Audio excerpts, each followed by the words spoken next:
जिंदगी में पहली बार मैंने ओएमआर शीट उसी दिन देखा था जिस दिन मैं मेंस का पेपर दे रही थी। रिजल्ट डिस्प्ले हुआ, स्क्रीन पे कुछ इंग्लिश में लिखा हुआ आया, हमको कुछ समझ नहीं आया। एक ही दिन और बचा था तो हम सब ने मिलकर डिसाइड किया कि हम लोग नहीं जाएंगे किसी भी। उस दिन पहली बार लाइफ में गरीबी का एहसास हुआ।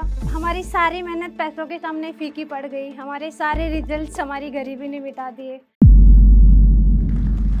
हेलो एवरीवन, मेरा नाम माया बायल है। मैं 2020 में आईआईटी खड़गपुर से ग्रेजुएट होके अभी एज ए डेटा साइंटिस्ट के रूप में जॉब कर रही हूँ। मैं आज आपके साथ मेरी जर्नी शेयर करने जा रही हूँ कि कैसे मैं आईआईटी खड़गपुर में पहुँची। तो शुरुआत करते हैं मेरे जन्म से। मेरा जन्म राजस्थान के एक छोटे से गांव खेजरेले में हुआ, जहाँ पे बहुत सारी चीज़ों की कमी थी उस टाइम, और आज भी कमियाँ ही है। जब मेरा जन्म हुआ तो हमारा परिवार बीपीएल फैमिली से बिलोंग करता था। हमारे पास एक कच्चा मिट्टी का घर था, उस पे घास फूस की छत थी। कभी कभी तेज बारिश या तूफान में हमारी छत उड़ जाया करती थी, तो हम लोग सुबह होने का वेट करते थे कि कब सुबह होगी, कब हमारा घर सही होगा। मेरे मम्मी पापा दिन भर खेत में काम करते थे और मजदूरी पे जाते थे, तो हमारे बच्चों के ऊपर इतना ध्यान नहीं दे पाते थे, और ना ही उस टाइम गांव में एजुकेशन का इतना इम्पोर्टेंस था।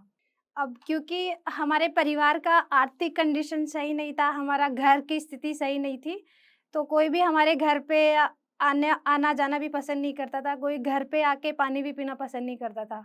बट हम लोगों को तो रहना पड़ता था क्योंकि वही हमारा बसेरा था। फिर जब मैं बात करती हूँ मेरी इनिशियल एजुकेशन की, तो जब मैं 3 साढ़े 3 साल की थी तो मेरा पास गाँव के ही एक सरकारी स्कूल में मेरा एडमिशन करवा दिया गया।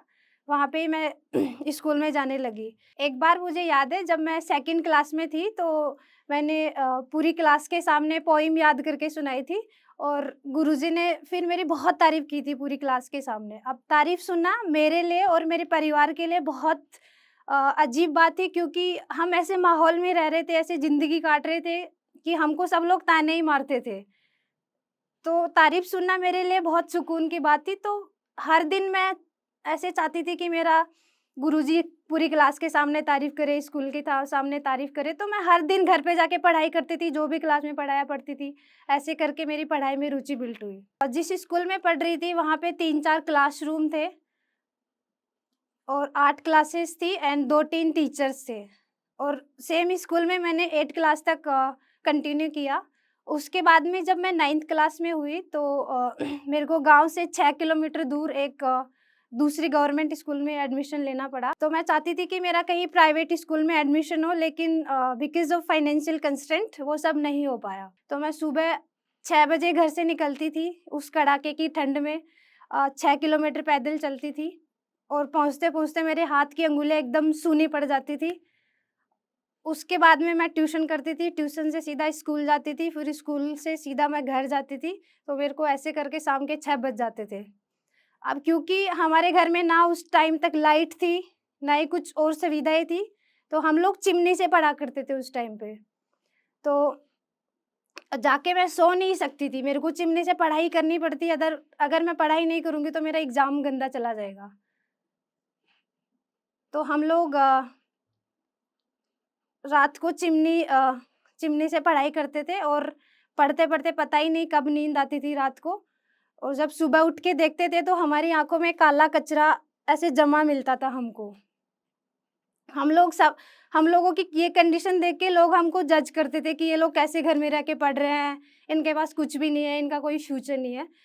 लेकिन अच्छी बात ये थी कि मेरे और मेरे छोटे भाई-बहन भी मेरे साथ पढ़ाई करते थे, तो हमको उनकी बातों से कुछ फ़र्क नहीं पड़ता था, हम अपनी पढ़ाई में बिज़ी रहते थे। तो जब 10th क्लास का रिज़ल्ट आया, तो मेरे 83 परसेंटेज आए, और वो 83 परसेंटेज की अहमियत बहुत ज़्यादा थी उस टाइम, क्योंकि मैं एक ऐसे स्कूल में पढ़ी थी, गवर्नमेंट स्कूल में, जहाँ पे लोग पास होने के लिए भी लड़ाई उनको एक जंग लड़नी पड़ती थी।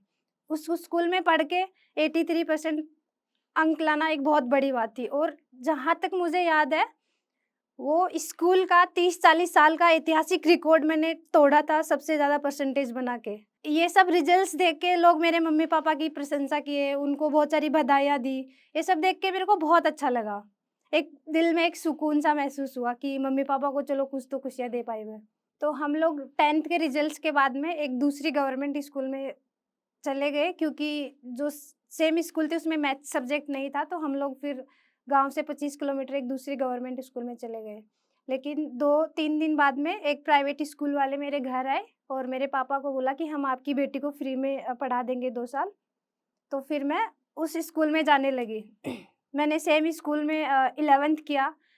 फिर जब बात आई 12th की, तो फिर से मुझे लगा कि यार मुझे फिर से टॉपर बनना चाहिए, तो मैंने फिर से पढ़ाई के लिए सीरियस हो गई। तब तक भी मुझे आईआईटी के बारे में कुछ पता नहीं था। मुझे नहीं पता था आईआईटी की कॉलेज क्या होता है, कैसा इसका एग्ज़ाम होता है, क्या सिलेबस होता है, कुछ भी पता नहीं था। क्योंकि मैं 12th क्लास में थी और फिर से मेरी बोर्ड क्लास थी, तो मेरा फुल फ़ोकस बोर्ड के एग्ज़ाम पे ही था। मैं ये चाह रही थी कि मैं कैसे भी करके मेरी स्कूल के टॉप बनूँ और वो सारी इनामें लूँ जो एक फर्स्ट रैंकर को मिलती है। तो मैंने जेईई पे कोई ध्यान नहीं दिया और ना ही मुझे इसके बारे में कुछ पता था। 3-4 महीने निकलने के बाद 12th क्लास में मेरे स्कूल के प्रिंसिपल ने मेरा जेईई मेंस का फॉर्म भर दिया। उसके बाद में मैंने 12th का एग्ज़ाम दिया। तब तक मेरे को कुछ पता नहीं था कि मेरा फॉर्म-वॉर्म भरा हुआ है। पूरा 12th निकलने के बाद में एग्ज़ाम दिया मैंने बोर्ड क्लास का, और क्योंकि मैंने एनसीईआरटीज़ बहुत बार रिवाइज़ कर लिया था, तो मुझे हर एनसीईआरटी का page number, line number, question सब याद हो गए थे। एग्ज़ाम मेरा ख़त्म हुआ 24th मार्च को, और जेईई मेंस का एग्ज़ाम था मेरा 4th अप्रैल को। तो वो 10 दिन में मैंने कुछ पढ़ा ही नहीं किया, क्योंकि मैं बहुत ज़्यादा एग्ज़ॉस्ट हो चुकी थी 12th के बोर्ड का पढ़ के। तो मेरा बिल्कुल मन नहीं कर रहा था पढ़ने का, और मुझे उसका कुछ आइडिया भी नहीं था कि जेईई मेंस का पेपर कैसे होता है, क्या सिलेबस होता है। क्योंकि ना तो इतने रिसोर्सेज़ थे मेरे पास, ना ही कोई बुक थी, ना ही कोई इंटरनेट था जिससे मेरे को पता चल सके कि ये पैटर्न रहता है, ये क्वेश्चन आते हैं और ये इनके लास्ट ईयर के पीवाईक्यूज़ हैं। मुझे कुछ पता नहीं था। जब 4th अप्रैल को मेंस हुआ, तो मैं देने गई वहाँ पे। ज़िंदगी में पहली बार मैंने ओएमआर शीट उसी दिन देखा था जिस दिन मैं मेंस का पेपर दे रही थी। इन्विजिलेटर ने मेरे को बताया कि ऐसे-ऐसे ओएमआर भरते हैं, ऐसे-ऐसे आंसर का क्वेश्चन इसमें टिक लगा दो या गोला भर दो ऐसे।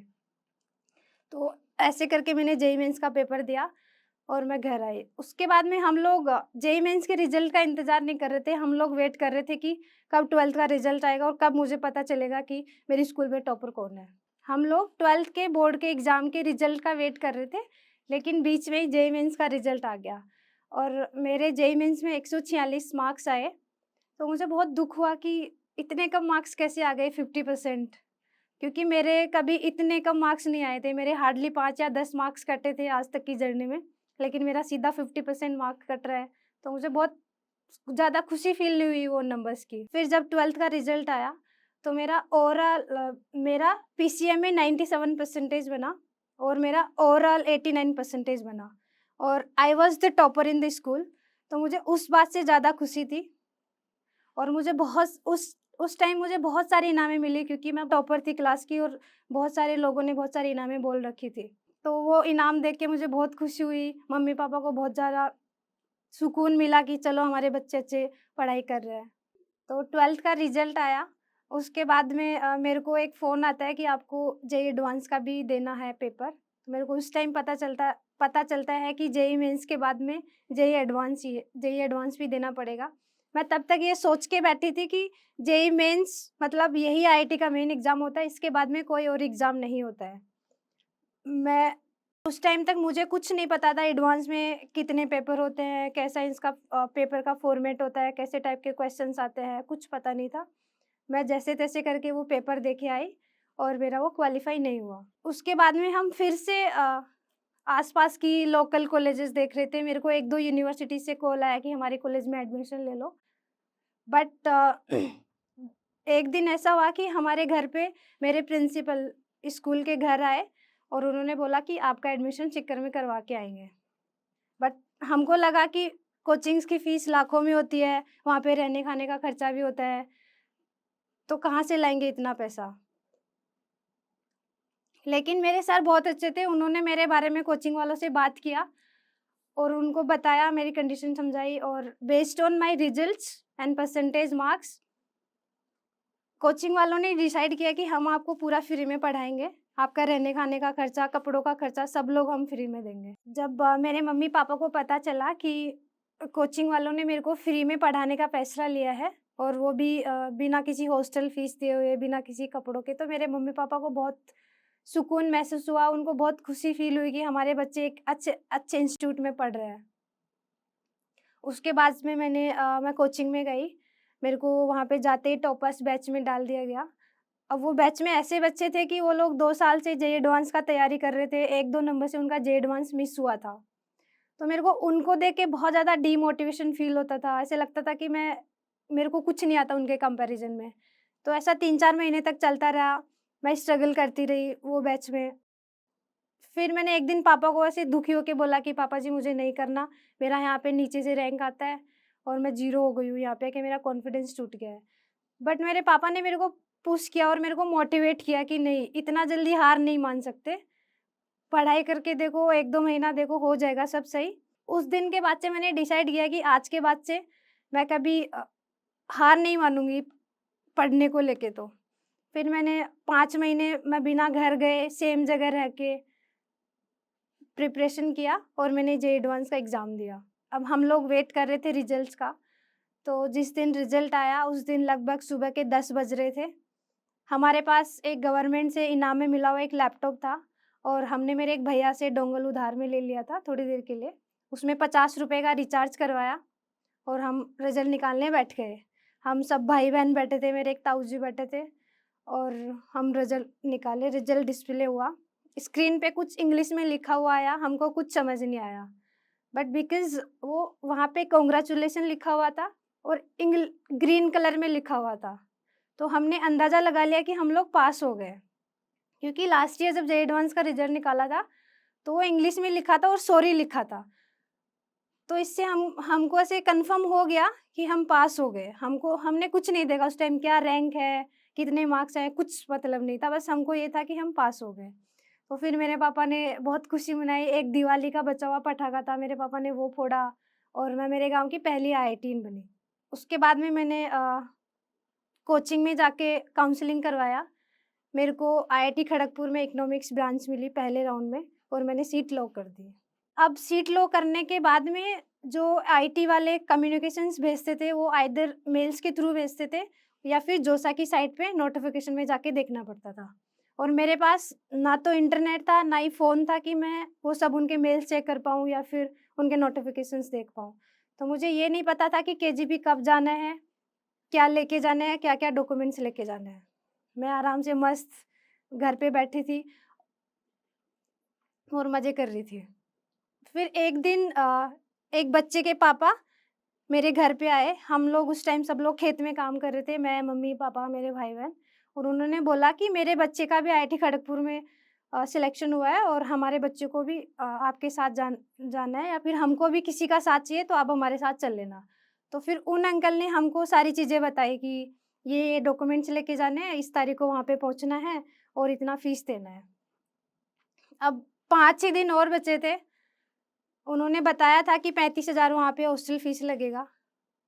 हम लोग डॉक्यूमेंट्स तो रेडी कर लिए, लेकिन हमारे पास पैसे रेडी नहीं हुए। हमने आस-पास के लोगों से पूछा जो गाँव में अच्छी-खासी पोज़ीशन पे थे। 1 दिन निकल गया, 2 दिन निकल गए, 3 दिन निकल गए, 4 दिन निकल गए। 1 ही दिन और बचा था तो हम सबने मिलके डिसाइड किया कि हम लोग नहीं जाएँगे केजीपी क्योंकि पैसे नहीं बने हैं। अब उस रात मुझे नहीं पता मेरे मम्मी-पापा की आँखों में आँसू थे या नहीं, लेकिन मेरी आँखों में थे और मैं तब तक रोई जब तक मुझे नींद नहीं आ गई। उस दिन पहली बार लाइफ़ में गरीबी का एहसास हुआ। हमारी हमारी सारी मेहनत पैसों के सामने फीकी पड़ गई। हमारे सारे रिज़ल्ट्स हमारी गरीबी ने मिटा दिए। किसी को हमारी मेहनत दिखाई नहीं दी और पैसा एजुकेशन के लिए एक बैरियर बन गया था हमारे लिए। फिर जब सुबह हुई 8 बज गए, 9 बज गए, 10 बज गए, 11 बज गए, 12 बज गए। फिर एक अंकल मेरे घर पे फरिश्ता बन के आता है।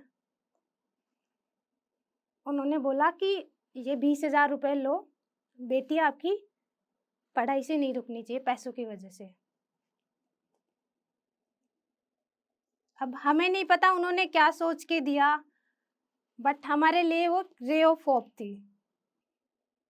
और उस टाइम पे हमारी कंडीशन भी ऐसी थी कि कोई भी देने को तैयार नहीं था। एटलीस्ट उन्होंने भरोसा किया हम पे और हमारी मेहनत पे, और उन्होंने हमको पैसे दिए। तो वो हमारे लिए बहुत बड़े थे। फिर शाम के 5 बज गए, हमने पैसे लिए और थोड़ा बहुत जो सामान लेना था वो लिया।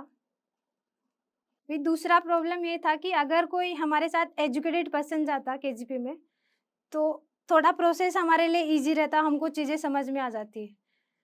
लेकिन हमने सबसे पूछा, कोई भी हमारे साथ जाने के लिए तैयार नहीं हुआ, क्योंकि वो बहुत ज़्यादा दूर था एक तो, और वैसे लोगों ने वैसे जाने के लिए मना कर दिया कि लड़की को पढ़ाने के लिए इतनी दूर भेजेगा। सब लोग मेरे पापा को जज कर रहे थे उस टाइम। बट फिर एक एजुकेटेड पर्सन तो नहीं, मेरे पापा के एक भाई, अंकल जी मेरे, वो मेरे साथ आए और हम लोग बैठे ट्रैक्टर में और निकले रेलवे स्टेशन के लिए। रात के 2 बजे ट्रेन आई, हम बैठे जनरल डिब्बे में।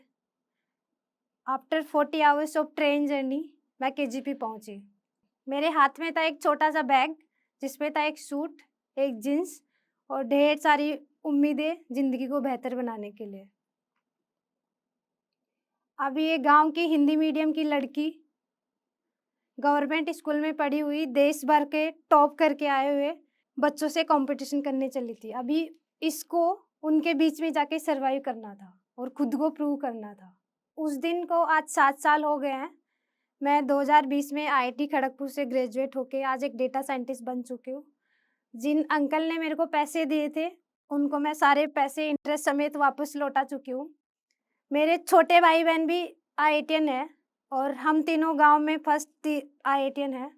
तो अगर कोई भी बच्चा जो स्ट्रगल कर रहा है, पैसे नहीं है, घर नहीं है, लाइट नहीं है, बिजली नहीं है, ये सोच के कभी मत रुको कि लाइट की वजह से मेरी पढ़ाई नहीं हो रही है, या फिर पैसों की वजह से मेरी पढ़ाई रुक जाएगी आगे चल के। क्योंकि कभी ना कभी लाइफ में कोई ना कोई एक इंसान ऐसा होता है, जो आपकी लाइफ में फरिश्ता बन के आएगा और आपको सपोर्ट करेगा। वो शाहरुख खान की मूवी का एक डायलॉग है ना कि अगर किसी चीज़ को शिद्दत से चाहो, तो पूरी कायनात उसको मिलाने में लग जाती है। लास्ट में मैं ये कहना चाहूँगी कि जो भी बच्चे अभी आईआईटी का प्रिपरेशन कर रहे हैं, वो अपनी उम्मीद ना छोड़ें, बस मेहनत करते रहें, एक दिन आपकी मेहनत रंग लाएगी। आप सबको आपकी आने वाले एग्ज़ाम्स के लिए all the best. Thank you so much.